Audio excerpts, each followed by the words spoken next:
Fast friends, and I finally realized there's no mystery. I know who they are. Great guys who love music and know how to make it. Now listen to the book and find out how it all happened. Introduction. Peace, Love, and Success in the 70s. They're such nice guys. Everyone interviewed about America the Band. By the end of the 1960s, nearly every American was exhausted. The far reach of changes made, political, societal, artistic, had left all affected. The 1970s arrived just in time, a feel-good remedy ready-made. The country wondered, what would happen to the work and progress of the previous decade? Where would it go? What would its torchbearers do with it? Would it all be forgotten? And what would happen to the music? In late 1971, a strange and spooky single began to rise to the forefront of the radio airwaves. It sounded like Neil Young and was sometimes accidentally credited to him by radio DJs, but it wasn't his song.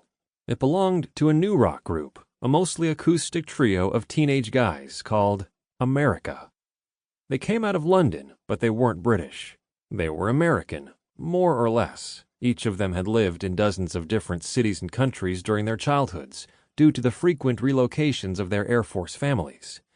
In the coming years, the band would be known as a quintessential California band and hold on to that identity for its entire career.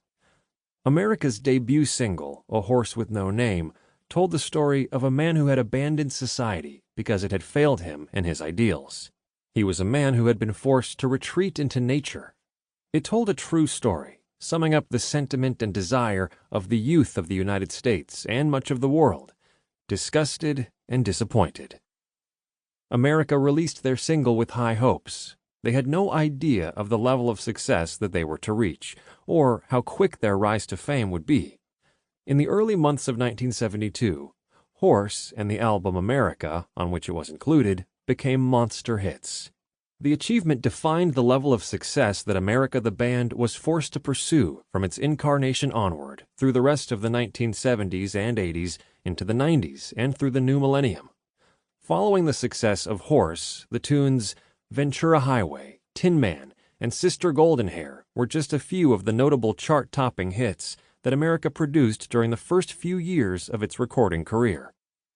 They had been three American teenagers from Air Force families, living in London at the tail end of the Beatle years, when rock music reigned supreme. They began by playing music in the style of CSNY, acoustic, harmony-driven, guitar-heavy tunes that ultimately encapsulated the sound of laid-back California rock. Jerry Beckley, Dewey Bunnell, and Dan Peek's artistic catalog from the very earliest disregarded the disappointment that had accompanied the end of the 1960s. To their music, it was unimportant, irrelevant. They pulled out what the era's ideological essence had been and insisted upon its truth, not by relating to its social issues or politics, but instead to the human spirit. Thus, they understood how to run their career in the 1970s as it progressed forward, with a firm grasp on what listeners would respond to. America's articulation of the hippie ethos included the natural and straighter sides of it, and sidestepped many of the wacky and drugged-out sides. In the first few years of the band's career, during its non-stop touring and hundreds of concert performances, the trio insisted upon having live plants on every one of their stages. In lieu of elaborate stage production, America preferred to showcase its identification with the natural world, an identification that had been part of the hippies' creed.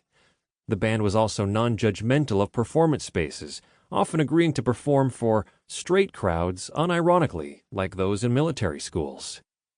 Because America has remained a recording artist for decades and never strayed too far from its ideological love and nature path, America's musical work stands as a tremendous articulation of the era's sentiments while managing to keep them eternal, as John Lennon had said, of peace and love. Since its origins in London, America seemed to embody what the 1960s were supposed to be. But the band itself was always a bit under the radar.